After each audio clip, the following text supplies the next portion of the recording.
नमस्कार, आप देख रहे हैं इंडिया पब्लिक खबर और मैं हूं आपके साथ आकांक्षा।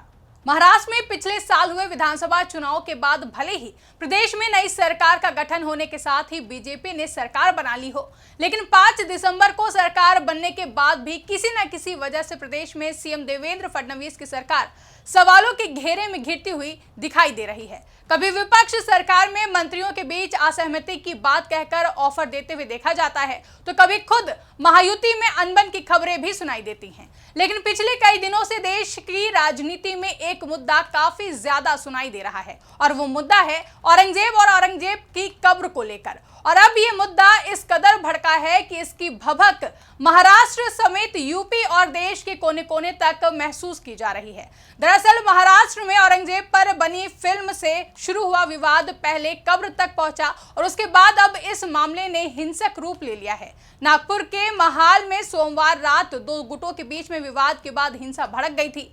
महाल के बाद देर रात हंसपुरी इलाके में भी हिंसा देखने को मिली, जहां अज्ञात लोगों ने दुकानों में तोड़फोड़ की और वाहनों में भी आग लगा दी। इस दौरान जमकर पथराव किया गया और हिंसा के बाद कई इलाकों में कर्फ्यू लगा दिया गया। एक और जहां हिंसा और आगजनी की घटनाओं पर काबू पाने की कोशिश करने वाले पुलिसकर्मियों को भी काफी चोटें आई हैं, तो वहीं अब इस पूरे विवाद पर एक बार फिर से प्रदेश में सीएम देवेंद्र फडणवीस की सरकार घिरती हुई देखी जा रही है। विपक्ष ने पूरे मामले को लेकर सीधा बीजेपी पर सवाल उठाते हुए निशाना साधने का काम किया है, जिसके चलते शिवसेना यूबीटी के सांसद संजय राउत ने कहा कि हिंदुओं को डराने और फिर उन्हें भड़काने के बाद उन्हें दंगों में शामिल करने का ये एक नया तरीका है। तो वहीं उत्तर प्रदेश के नगीना से सांसद चंद्रशेखर आजाद ने तो इस पूरी घटना के लिए भारतीय जनता पार्टी पर निशाना साधते हुए कहा कि सत्ताधारी भाजपा जमीन के 2 गज नीचे जा रही है। बता दें कि महाराष्ट्र के नागपुर में हुई हिंसा में अब तक लगभग 50 आरोपियों को गिरफ्तार किया गया है। यहां पर औरंगजेब की कब्र हटाने की मांग हो रही थी। इसी दौरान 2 गुटों के बीच विवाद शुरू हो गया, जहां महाराष्ट्र के सीएम देवेंद्र फडणवीस ने कहा कि ये हिंसक घटना और दंगे पूर्व नियोजित प्रतीत होते हैं। छावा फिल्म ने औरंगजेब के खिलाफ लोगों के गुस्से को भड़का दिया है। फिर भी सभी को महाराष्ट्र में शांति बनाए रखनी चाहिए। साथ ही सीएम देवेंद्र फडणवीस ने कहा कि नागपुर के महल इलाके में जिस तरह से स्थिति तनावपूर्ण हुई वो बेहद निंदनीय है। कुछ लोगों ने पुलिस पर भी पत्थरबाजी की, ये गलत है। मैं स्थिति पर नजर रख रहा हूं। मैंने पुलिस कमिश्नर से कहा है कि कानून व्यवस्था बनाए रखने के लिए जो भी सख्त कदम उठाने की जरूरत है उठाएं। अगर कोई दंगा करता है या पुलिस पर पत्थरबाजी करता है या समाज में तनाव पैदा करता है तो ऐसे सभी लोगों के खिलाफ सख्त कार्रवाई की जानी चाहिए। मैं सभी से अपील करता हूं कि वे नागपुर की शांति को भंग ना होने दें। अगर कोई तनाव पैदा करने की कोशिश करता है तो उसके खिलाफ सख्त कार्रवाई की जाएगी। एक और जहां सीएम देवेंद्र फडणवीस ने आरोपियों के खिलाफ सख्त कार्रवाई की बात कही, तो वहीं महाराष्ट्र के डिप्टी सीएम एकनाथ शिंदे ने नागपुर में भड़की हिंसा को साजिश बताया। उन्होंने कहा कि एक प्लानिंग के तहत इस हिंसा को अंजाम दिया गया है। डिप्टी सीएम ने कहा कि जो लोग भी इस हिंसा में शामिल हैं उन्हें बख्शा नहीं जाएगा और उन पर सख्त एक्शन लिया जाएगा।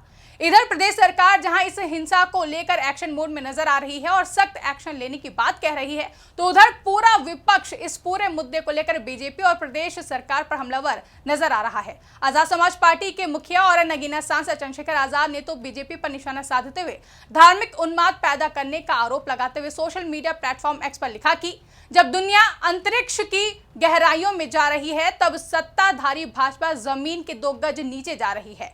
महाराष्ट्र के छत्रपति संभाजी नगर में स्थित कब्र को लेकर चल रहा विवाद केवल एक कब्र का मुद्दा नहीं बल्कि सुनियोजित धार्मिक उन्माद पैदा कर ध्रुवीकरण का प्रयास है। सांप्रदायिक उन्माद भड़काने वाली घटनाएं लगातार हो रही हैं, तो सरकार का खुफिया तंत्र क्या कर रहा है? अगर सत्ता के शीर्ष पर बैठे लोगों को पहले से ही सब पता होता है फिर भी वे इसे रोकने में नाकाम रहते हैं, तो या उनकी मिलीभगत दर्शाता है, और अगर उन्हें इसका अंदाजा तक नहीं है तो या खुफिया तंत्र और कानून व्यवस्था की पूरी विफलता है। यह सरकार की नाकामी है कि वो देश में अपने अमन चैन बनाए रखने में असफल हो रही है।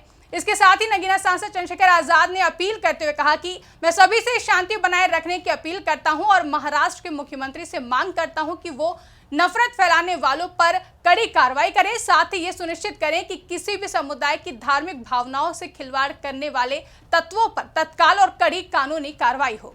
जबकि नागपुर हिंसा पर शिवसेना यूबीटी प्रमुख उद्धव ठाकरे से जब मीडिया के द्वारा सवाल पूछा गया तो उन्होंने कहा कि मैं मुख्यमंत्री नहीं हूं, ना ही मैं गृह मंत्री हूं। मुख्यमंत्री को पूछिए कि इसके पीछे कौन है, क्योंकि आरएसएस का मुख्यालय वहां है। यहां डबल इंजन सरकार है। अगर डबल इंजन सरकार विफल है तो इन्हें इस्तीफा दे देना चाहिए। वहीं शिवसेना यूपीटी सांसद संजय राउत ने कहा कि नागपुर में हिंसा होने का कोई कारण नहीं है। नागपुर आरएसएस का गढ़ है, यहाँ पर मुख्यालय है, यहाँ पर मोहन भागवत जी बैठते हैं, वहां पर देवेंद्र जी का निर्वाचन क्षेत्र भी है। वहां हिंसा फैलाने की हिम्मत कौन कर सकता है? हिंदुओं को डराने और फिर उन्हें भड़काने के बाद उन्हें दंगों में शामिल करने का ये एक नया तरीका है। जबकि शिवसेना यूपीटी सांसद प्रियंका चतुर्वेदी ने पूरे मामले पर प्रतिक्रिया देते हुए कहा कि ये पूर्व नियोजित साजिश का हिस्सा है। नागपुर सीएम और गृह मंत्री देवेंद्र फडणवीस का गृह क्षेत्र है। उन्होंने ऐसे अक्षम मंत्री को संरक्षण दिया है जिसने ऐसी स्थिति को भड़काया है। माहौल को खराब करने की कोशिश की जा रही है ताकि महाराष्ट्र की अर्थव्यवस्था बर्बाद हो जाए और दूसरे राज्यों को इसका फायदा मिले। तो वहीं शिवसेना यूपीटी सांसद प्रियंका चतुर्वेदी ने जहां इस हिंसा को पूर्व नियोजित साजिश का हिस्सा करार दिया, तो वहीं कांग्रेस नेता इमरान मसूद ने नागपुर हिंसा पर बोलते हुए कहा कि सरकार के संरक्षण में इस तरीके की घटना को अंजाम दिया गया। मुख्यमंत्री का गृह जनपद है, इस प्रकार का उपद्रव हुआ, इस पर सख्त कार्रवाई होनी चाहिए। नागपुर में कभी आज तक ऐसी हिंसक घटना नहीं हुई है। एक और जहां पूरा विपक्ष नागपुर में हुई हिंसा को लेकर प्रदेश में सीएम देवेंद्र फडणवीस की सरकार पर हमलावर है और कार्रवाई की मांग कर रहा है, तो वहीं महायुति की ओर से भी पूरे मामले पर प्रतिक्रिया सामने आई है। नागपुर घटना पर महाराष्ट्र सरकार में मंत्री नितेश राणे ने कहा कि अबू आजमी इसके लिए जिम्मेदार हैं। उन्होंने ही इस मुद्दे को शुरू किया।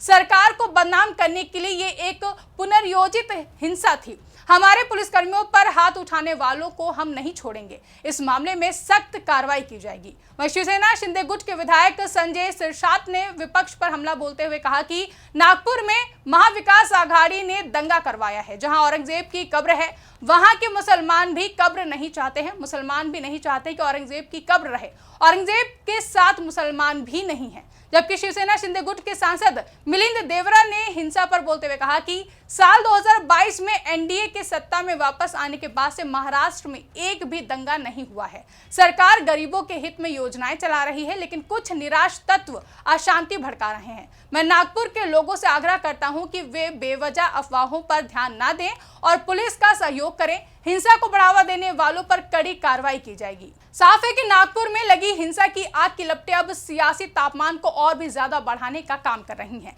जिसके चलते सत्ता पक्ष और विपक्ष इस पूरी घटना को लेकर एक दूसरे पर निशाना साध रहे हैं और एक दूसरे पर गंभीर आरोप भी लगा रहे हैं।